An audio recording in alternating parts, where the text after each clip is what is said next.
Atidarę pastolių komponentų sąrašo puslapį per kairiojo meniu skiltį prekės sandėlyje, pamatysime, kad šiame sąraše yra išnuomoti komponentų kiekiai.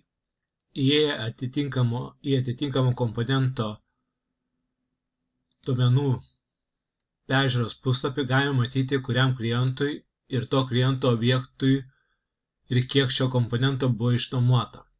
Iš šio puslapio spustelėję kliento vardą arba kliento objekto pavadinimą galima patekti į atitinkamą puslapį.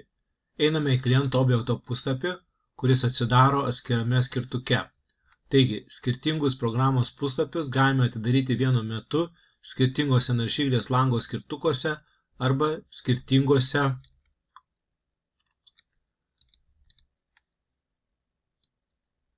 languose. Iš kliento objekto puslapio pereiname į pastolių komponentų pokyčių kliento objekte puslapį paspaudę mygtuką judėjimas. Iš šio puslapio spustelėję komponento pavadinimą galime atidaryti šio komponento sandėlio duomenų peržiūros puslapį atskirame lange.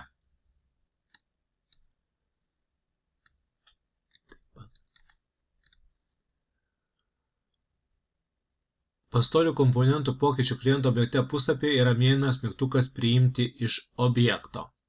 Paspaudus šį mygtuką atidaromas puslapis skirtas pastolių komponentui grąžinimui iš kliento objektui suformuoti. Šio puslapio antraštėje rodoma, kuriam klientui ir kliento objektui bus suformuotas grąžinimas ir koks yra bendras išnuomotų komponentų kiekis šiuo metu tame objekte. Šiame puslapyje galime nustatyti akto numerį, datą, pasirinkti grąžinamų komponentų kiekius ir apskaičiavus kiek komponentų,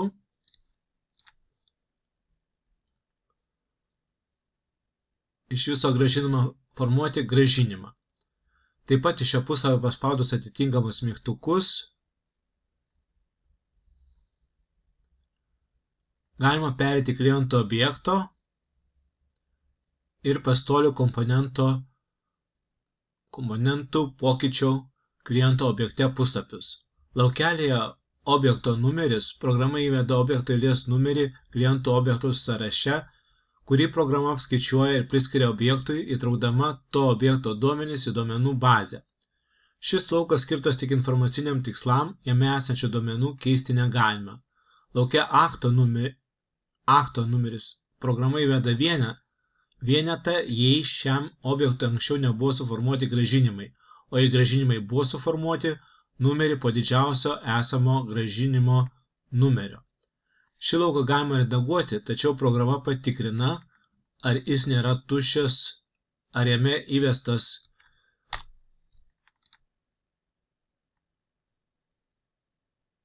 numeris ir ar šis skaičius neviršė maksimalaus leistino šio tipo aktų skaičiaus 255 ir ar šiame objekte nėra anksčiau suformuoto grąžinimo akto numerio. Neatitikimo atveju sustabdo grąžinimo formavimą ir rodo pranešimą su atitinkama informacija. Lauke data programa įveda yra dabartinę datą. Šį lauką galima redaguoti, tačiau programa patikrina, ar jis nėra tuščias ir ar jame įvesta data. Neatitikimo atveju programa sustabdo akto formavimą ir rodo pranešimą su atitinkama informacija. Lentelėje, kurioje pateikiamas kliento objektui perduotų komponentų sąrašas, lauke grąžina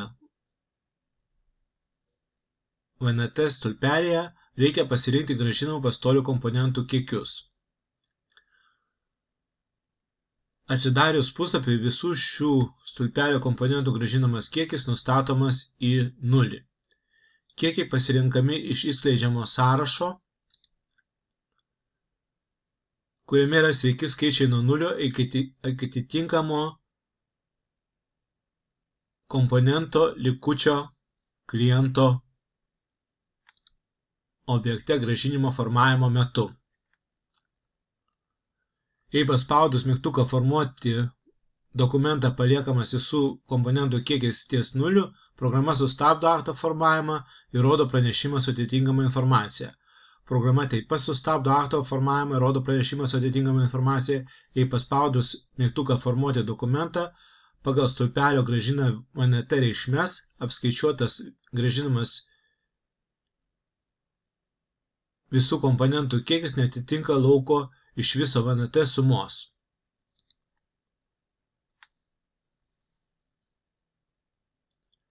Jei visi pasirinkti duomenys atitinka reikalavimus,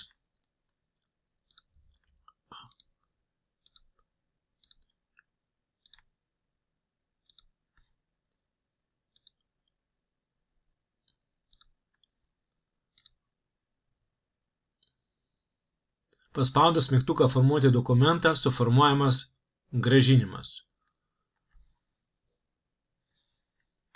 Atsidarius pastolių komponentų pokyčių objekte puslapį matome, kad atsirado ką tik suformuoto grąžinimo akto duomenys atskiriame stulpelyje. Atidarę aktų sąrašo puslapį per kairiojo meniu skiltį aktai pastolių nuoma, pamatysime, kad šiame sąraše yra pagrindiniai ką tik suformuoto grąžinimo duomenys taip pat. Atidarę pastolių komponentų sąrašo puslapį per kairiojo meniu skyrių prekės sandėlyje, pamatysime, kad šiame sąraše sumažėjo nuomojamų komponentų kiekis ir atitinkamai padidėjo komponentų likutis sandėlyje.